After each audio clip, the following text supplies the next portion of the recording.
د قرآن کریم د 13مې سپارې 6 نمبر سورة المطففین سورت دی. دغه سورت مکی یعنی د هجرت څخه مخکې نازل کړل سوی دی. 14 آیات او یوه رکوع لري.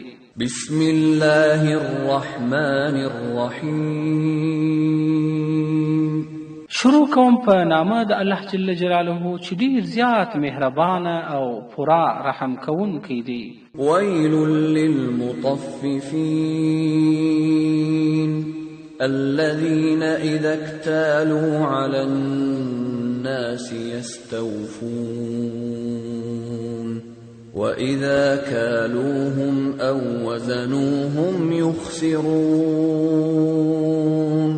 افسوس او هلاکت دی د هغه کسانو د پاره چې پیمانه او ناپ کمور کوونکي دي. هغه کسان دي کله چې دوی پیمانه اخلي د نورو خلکو څخه نو پوره یې ځینې اخلي، او کله چې پیمانه ورکوي او ناپوي یا یې تلي و نورو ته نو بیا یې کموي او پوره یې نه ورکوي. ألا يظن أولئك أنهم مبعوثون ليوم عظيم يوم يقوم الناس لرب العالمين. آیا یقین او باور نه کوي دا خلک چې بېشکه دا خلک به راژوندي کړل سي د پاره د حساب او کتاب په هغه ورځ کښې چې لویه ورځ ده چې د قیامت ورځ ده، هغه ورځ چې وبدرېږي ټول مخلوقات د پاره د حساب ورب ته د ټولو مخلوقاتو یعنی د هغه په وړاندې. كلا إن كتاب الفجار لفي سجين وما أدراك ما سجين كتاب مرقوم. داسې نه ده، بېشکه عملنامه د بدکارانو به خامخا په سجین کښې وي. او څه شي خبر کړي یې ته چې سجین څه شي دی؟ دا یو کتاب دی لیکل سوی او نوشته سوی دی. ويل يومئذ للمكذبين الذين يكذبون بيوم الدين وما يكذب به إلا كل معتد أثيم. افسوس او هلاکت دی په دغه ورځ د درواغ ګڼونکو انسانانو د پاره. هغه کسان چې درواغ یې بلل ورځ د جزا او د قیامت، او درواغ نه ګڼي دغه ورځ مګر هغه څوک چې هغه در اندازې تېرېدونکی سرکشه او ګناهګاره وي. إذا تتلى عليه آياتنا قال أساطير الأولين. هغه وخت چې ولوستل سي پر ده آیاتونه زموږ د قرآن کریم نو ویل به دا قصې د پخوانیو دي، یعنی قرآن کریم نه دی.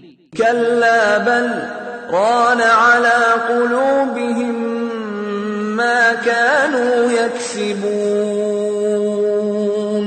كلا إنهم عن ربهم يومئذ لمحجوبون. داسې نه ده بلکې زنګ وهلی دی پر زړونو د دوی هغه څه یعنی هغه ګناهو چې دوی به کول. داسې نه ده بېشکه دوی د خپل رب څخه په دا ورځ چې د قیامت ورځ ده په پرده او حجاب کښې به وي، یعنی دوی به الله جل جلاله نه ویني. ثم إنهم لصالو الجحيم ثم يقال هذا الذي كنتم به تكذبون. بیا بېشکه دوی خامخا ننوتونکي او داخلېدونکي دي و دوژخ ته. بیا به وویل سي و دوی ته دغه د هغه ورځ چې تاسې واس په دغه ورځ سره درواغ ګڼونکي، یعنی دغه ورځ مو درواغ بلل. كلا إن كتاب الأبرار لفي عليين وما أدراك ما عليون كتاب مرقوم يشهده المقربون.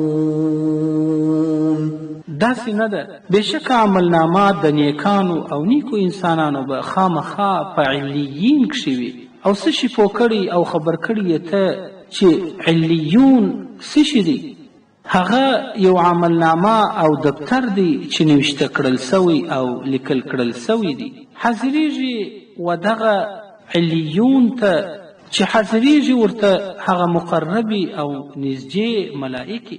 إن الأبرار لفي نعيم على الأرائك ينظرون تعرف في وجوههم نضرة النعيم. بېشکه هغه نیک کاره انسانان به خامخا په هغه لوی نعمت د جنت کښې وي. پر تختو یعنی چپرکټانو باندې به ناست وي، ګوري به او سیل به کوي. ته به دوی پېژنې چې د دوی په مخونو کې تازګي د جنت د نعمتو وي. يسقون من رحيق مختوم ختامه مسك وفي ذلك فليتنافس المتنافسون. وبچشل سي په دوی یعنی په جنتیانو باندې هغه مهر سوي خالص شراب، دا مهر به د مشکو وي. او په دغه کښې یعنی په دغسې شرابو کښې د جنت په کار ده چې رغبت وکړي، رغبت کوونکي او مینه کوونکي. ومزاجه من تسنيم عينا يشرب بها المقربون. او ګډون د دې شرابو د تسنیم څخه دی. څه چې دی تسنیم دا یو چینه ده چې څښي به د هغې چینې څخه هغه مقرب او نیک خلک. إن الذين أجرموا كانوا من الذين آمنوا يضحكون وإذا مروا بهم يتغامزون وإذا انقلبوا إلى أهلهم انقلبوا فكهين. بېشکه هغه کسان چې ګناهګاره وه او کافران وه، پر هغو کسانو چې ایمان یې درلودی خندل یې. او هغه وخت چې تېرېدل به دا کافران پر مؤمنانو او مسلمانانو باندې، نو سترګې به یې وهلې او چشمکان به یې وهل. او هغه وخت چې وبه ګرځېدل او تلل به و طرف ته د خپلو کورو، نو تلل به دا کفار خوشحاله. وإذا رأوهم قالوا إن هؤلاء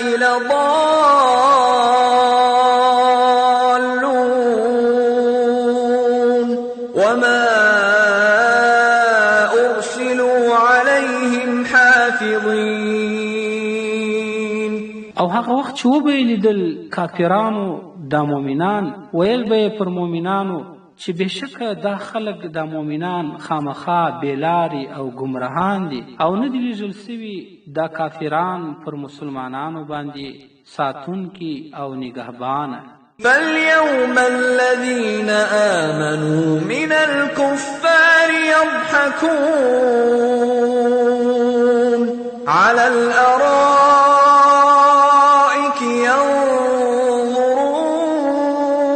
ينظرون هل ثوب الكفار ما كانوا يفعلون. نو نن ورځ هغه کسان چې ایمان یې راوړی دي پر کافرانو باندې خاندي، پر تختو به ناست وي، یعنی پر چپرکټانو به ناست وي په جنت کې، ګوري به و کافرانو ته. بېشکه جزا به ورکړل سي و کافرانو ته د هغه څه چې دوی به کول، هغه بد اعمال په دنیا کښې.